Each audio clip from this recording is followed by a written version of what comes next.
네, 금요일 준말을 나의 도전 1부에서는요. 책 소개 순서 준비가 되어 있고요. 그리고 새롭게 여행지에 대한 소개도 해드리도록 하겠습니다. 이 조합 참 오랜만에 보는 안정적인 조합입니다. 출판평론가계 대표 미남 김성신 씨 그리고 경향신문 이은정 기자 자리하셨습니다. 안녕하세요. 네, 안녕하세요. 네, 한 2주 빠지니까 경향신문을 대표하는 미인술이 빠진 거 아시죠? 예, 괜찮습니다. 조금만 기다려주세요. 네. 자리 잡으려면 좀 시간 걸립니다. 네, 덧세가 있군요. 네. 아니 근데 장 본 적 없죠. 근데 이은정 기자는 혼자 있으니까 장을 네, 전 자취하니까 네. 장 자주 보는데요. 사실 버는 돈은 저 연봉 동결된 지 한 4년 됐는데요. 그렇죠. 물가는 2~3배 오른 것 같더라고요. 네. 요즘엔 그냥 안 사고 안 먹기 뭐 이런 거 하고 있습니다. 안 먹을 수는 없잖아요. 제가 제일 잘하는 게 있어요. 빨대 꽂기. 선배 등에 빨대 꽂아서 쪽쪽 빨아먹기란 거 하고 있습니다. 진짜. 예. 그렇죠. 선배 밥 먹는다 그러면 아니 자취하는 사람들이 1순위가 뭐냐면요. 저녁에 회식한다 그러면 절대 안 빠져요. 너는 약속 없냐? 없는데요. 오늘 어디 가세요? 이러고 네, 무조건 젓가락 들고 달려드는. 그래도 빨대 꽂긴 좀 오싹한데요. 오싹하죠. 드라큘라 다니고. 그런데요. 네. 막상 또 꼽히는 그 선배 입장이 돼 보면요. 그렇게 꼽혀서라도 네. 예, 그러니까 이렇게 예쁜 후배들하고 같이 얘기할 수 있는 기회가 흔치 않기 때문에. 아니 제가 경향신문에 알아보니까 꼭 그렇지는 않대요. 그래요? 네. 연차가 오래돼가지고.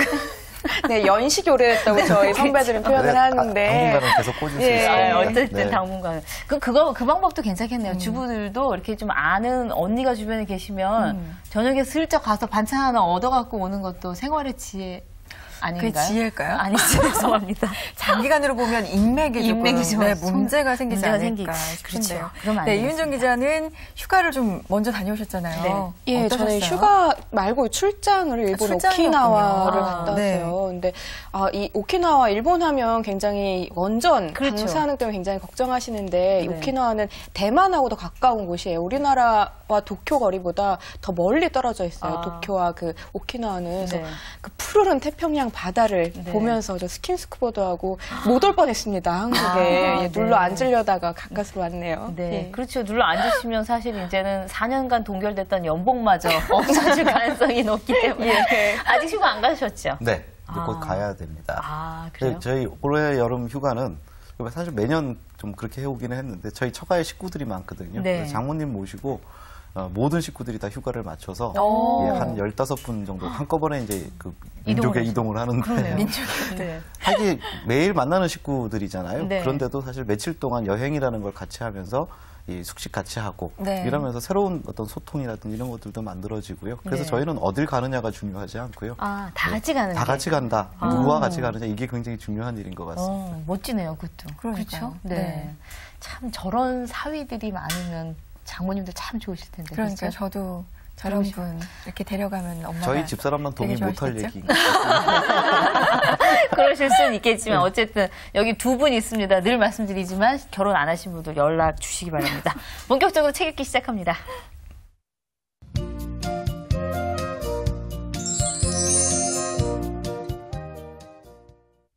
네, 오늘 어떤 책 소개해 주실 건가요? 네.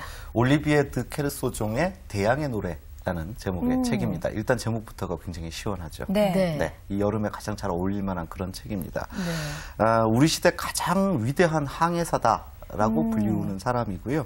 영원한 뱃사람이다 이렇게 불리우는 사람이기도 한데 40여 년 동안 이 오대양을 누빈 그런 분입니다. 네. 그래서 전 세계의 바다를 그 요트라든지 혼자서 타고 가는 배를 이제 의미하는데 네. 그렇게 해서 뭐 태평양도 건너고 대서양도 건너고 얼마나 또 빨리 그걸 건너가는지 거기에 대한 뭐 거의 모든 기록을 다 갖고 계시는 이제 그런 분인데 그래서 내가 얼마나 멋지게 탐험했느냐 이런 쪽에 초점이 맞춰져 있는 책이 아니고요.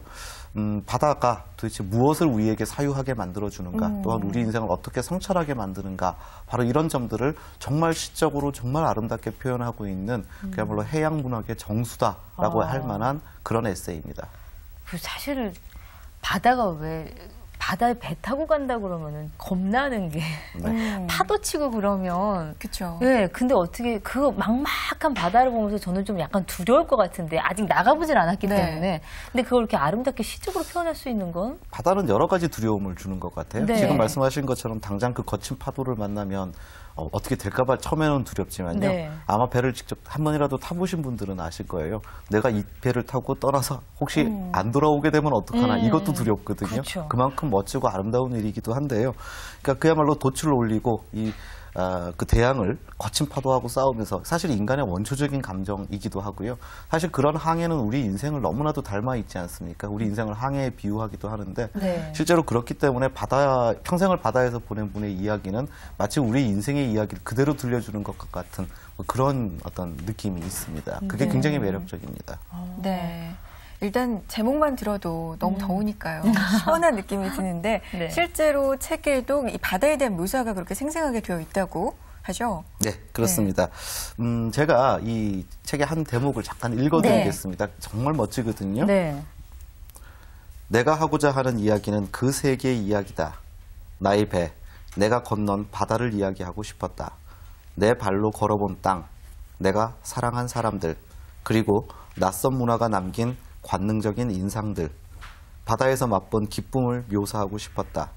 속도에 취해 달리던 순간들, 여러 책에서 엿본 모든 사물들의 냄새와 아름다움을 실제로 경험한 감동, 바람의 힘으로 나아가는 세상, 검색 엔진 없는 세계를 이렇게 표현하고 있거든요. 검색 엔진 없는 세상. 사실은 아까도 표현했지만 저는 어쩌면 약간 좀 부정적인 생각을 갖고 있는지 몰라도 아니면 그 예전에 어른들 같이 뭔가 걱정되는 일, 안 좋은 일에 대비하는 마음을 더 먼저, 이게 어른들이 그런 생각을 많이 갖는다고 해요. 6.25 전쟁이나 이런. 근데 저 좀 그런가 봐요. 그러니까 일단 바다로 나간다 그러니까, 이렇게 뭔가 확 걱정.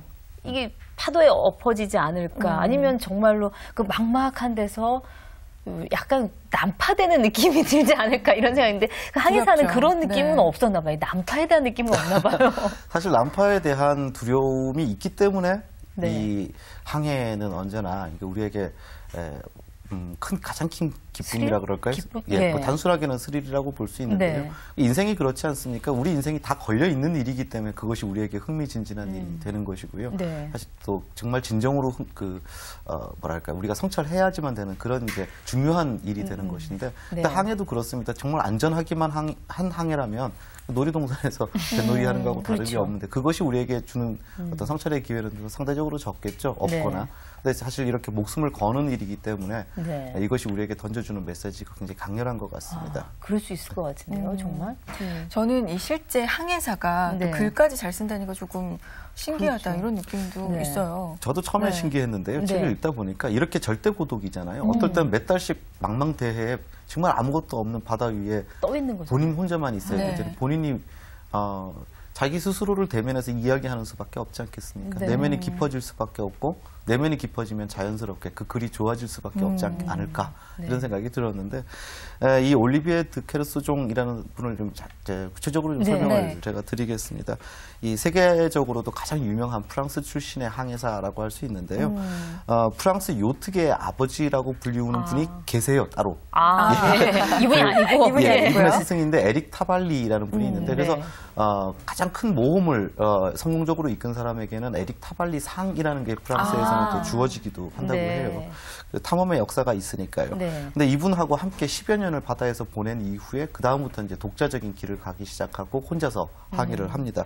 그렇게 해서 대양 횡단 요트 대회에서 무수한 기록들을 평생 동안 갈아치운 이제 신화적 존재가 돼 가죠. 네. 그렇게 해서 40년 동안 이제 바다를 누비고 다니는데 단독 세계 일주 요트 항해 기록도 가지고 있는 분이고요. 네. 또 줄베른 그 경주 대회에서 트로피를 가지기도 한 그런 분이고 또 이분은 그런 과정에서 본인이 남긴 그 책들과 글들을 통해서 너무나도 프랑스인들에게 사랑받는 이제 그런 분이기도 합니다.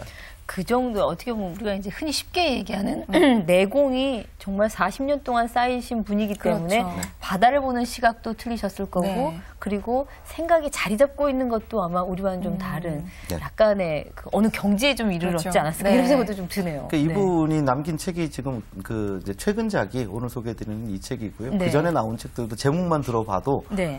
굉장히 시적입니다. 가령 늙은 대양 아. 같은 것도 있고요. 세상의 모든 바다도 있고요. 항구로 돌아가다. 다 책 제목인데 굉장한 책들이거든요. 네. 한 번씩 꼭 이 부분의 어떤 글들 관심 있게 한번 읽어보셔도 굉장히 좋지 않을까 늙은 싶어요. 대양은 과연 뭘까? 그게 좀 궁금하네요. 한국으로 돌아오거나 이런 거는 약간 좀 그냥 감이 좀 잡히는기도 하는데 감이 그런 생각이 좀 들기도 하는데 늙은 대양은 과연 무슨 얘기일까? 이런 생각이 좀 들긴 하네요. 그렇죠. 궁금하시죠? 그 궁금함이 이제 책으로 독서로 이제 이렇게 이끌어지는 원동력이 되죠. 그렇죠. 이윤정 기자는 어떠세요? 바다라 그러면 어떻게 생각하세요? 저는 사실 이 오키나와에 가서 여기 완전 이제 동남아보다 더 아름다운 이 바다를 가지고 있어요. 또 정말 스킨스쿠버 해서 그 15m 수심 아래로 내려갔는데 저는 세상에 태어나 그런 빛깔을 본 적이 없어요. 그래서 그 스킨스쿠버 강사들이 전 세계를 돌면서 강의를 한다고 하더라고요. 그분들 보면서 매일 배를 타고 매일 두렵지만 바다에 들어가서 또 그 아름다운 세계를 맛보고, 그러니까 이 대양의 노래 뭐 이런 늙은 대양 이런 것도 아마 그렇게 바다를 자기가 직접 느끼면서 쓸 수 있지 않을까 부럽더라고요, 저는 오히려. 이윤정 기자는 이 책 조금 피해 주시는 게 좋을 것 같아요. 또 읽다가 또 떠나고. 뭐 그럴 수도 있죠. 그렇죠. 근데 이 바다가 사실은 상당히 왜 산, 바다 이런 거를 경외시하는 분들이 늘 그렇게 얘기하잖아요. 산도 그렇고 보기에는 바다도 푸근해 보이지만 그렇게 함부로 대할 건 아니다. 그 책 가운데서 혹시 또 뭐 이런 거에 대한 내용이라든가 뭐 있습니까? 굉장히 참 문장이 정말 아름답거든요. 이제 한 대목 좀 더 들려드릴게요. 태평양 한복판에서 그 태평양을 묘사하고 있는 그런 대목인데요. 현기증이 날 정도의 고독감, 태평양의 영향권을 벗어날 수 없을 것만 같은 어지러움, 보잘것없는 우주선을 타고 정해진 궤도를 빙글빙글 도는 하찮은 위성이 된 듯한 느낌. 태평양은 인간에게 이러한 태고적의 순수함을 되찾게 해준다. 자유로운 동시에 괴물들에게 잡힌 듯한 감정. 태양을 따라가는 동물이 된 듯한, 세상에 마지막으로 남겨진 인간이 된 듯한 느낌. 그럴 것 같아요. 아니, 정말 막막한 바다에 혼자 떠 있다 그러면 저런 느낌이 들 것 같아요. 현대인들은 수많은 소통과 수많은 관계들 속에 살지만 그 안에서 또한 고독감을 느끼거든요. 근데 좀 다른 것 같습니다. 이것은 절대 고독이거든요. 정말 아무도 없는 고독인데 그 안에서는 정말 필요한 것은 자기 자신과의 대면이죠. 그렇게 해서 성찰을 하거든요. 근데 이런 성찰을 바탕으로 이제는 자신의 책을 통해 갖고 전 세계 수만 명, 수억 명의 사람들과 사실은 소통을 또 다시 하고 있는데 절대 고독을 맛봤기 때문에 실제로 이분의 인생과 삶은 고독하지 않은 삶을 사는 그런 어떤 인생의 멋진 국면들을 보여주는 것 같기도 합니다. 이 자유로운데 괴물한테 잡힌 느낌. 전 이 부분이 정말 와닿는데 실제로 겪어보지 않으면 이런 문장이 안 나올 것 같아요. 그렇죠. 어떻게 지금 보면 우리는 지금 있으면서도 도시에 있으면은 왜 보이지 않는 끈들이 다 연결이 돼서 전파들이 막 왔다 갔다 한다는 느낌이 들거든요. 왜 영화에 보면은 무슨 방사능 빛 같은 거 보면 막 연결되어 있는 거 있잖아요. 피해가야 되고. 근데 지금 사실 바다 한가운데 딱 있는 건 그 끈들을 다 단절시키고 오로지 혼자만이 앉아서 아, 내가 과연 무엇일까 생각하다 바다로 뛰어든다는 느낌이 안, 그러고 싶은 생각은 안 들까요? 정말 이 바다를 좋아하시고 또 사랑하고 또 모험이라는 거, 인생에서의 모험이라는 걸 동경하는 분들이라면 너무나도 좋아할 책이고요. 또 문학적인 수준이 굉장히 좀 까다롭고 이런 그 고급 취향의 분들도 굉장히 만족스럽게 읽을 만한 그런 아주 문학적인 책이기도 하고요. 뭐 문장 하나하나가 이렇게 다 시적이니까요. 마치 광대한 바다를 사유하는 하나의 시 같은 느낌도 드는데 어쨌든 이 고독한 항해사가 들려주는 이야기를 통해서 그야말로 거대한 파도처럼 살아있는 어떤 생생한 이야기들 한번 그런 올 여름 휴가지에 한번 꼭 사서 들고 가보시면 좋을 만한 그렇게 권해드리고 싶은 책이기도 합니다. 네. 책을 가져가려면 가져가시겠어요? 이 책을 한번. 예, 저는 가져가고 싶고 무엇보다도 가져갈 수 있도록 휴가를 주십시오. 이 파이낸셜 갔다 오셨잖아요 지금. 근데 그래도 이틀밖에 안 쉬었거든요. 저는 사실. 근데 파이낸셜 뉴스 독일판에서 이렇게 한국인을 비판했어요. 한국인들은 휴가를 두려워한다. 그래서 겨우 1년에 일주일 쉬는데 이들은 이것도 자리가 없어질까봐 상사 눈치 보여서 못 쉰다. 그러니까 이게 해외 토픽감인 거예요. 일본도 그렇게 일 열심히 한다고 하지만 우리보다 많이 쉰다고 하니까요. 좀 휴가 많이 주십시오. 오늘 이윤정 기자님 남달라요. 지금 회사를 향해서 여러 메시지를 지금 주고 계시는데요. 저희 데스크가 안 계신가 봐요. 그러니까 이게 자세히 잠깐 휴가를 가셔서.